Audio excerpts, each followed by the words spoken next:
শিক্ষকদের 3 দফা দাবির কারণে আসসালামু আলাইকুম। আজকে হাফিজ মজুমদার স্কুলে মানববন্ধন কিতা লাগে?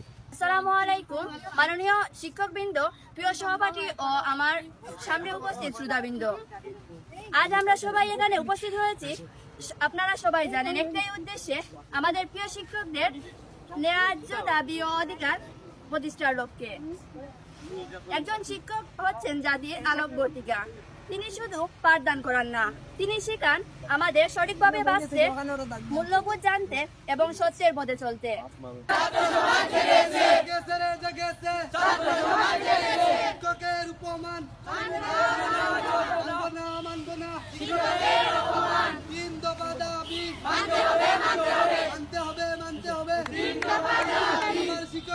তিনি আগামী প্রজন্মকে তৈরি করেন, তবুও আজ শিক্ষককে ন্যায্য অধিকার ও দাবি থেকে বঞ্চিত করা হচ্ছে। এ অন্যায় আর আমরা সহ্য করব না।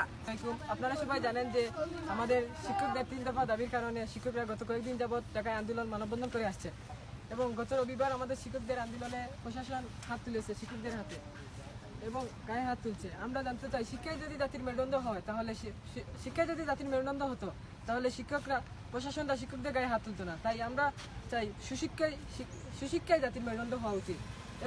যে শিক্ষক জ্বালায় জ্ঞানের আলো, আজ তার চোখে কেন বিষাদের ডলো।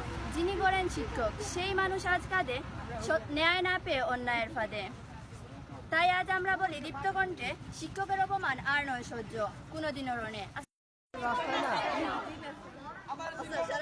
ভিডিও করে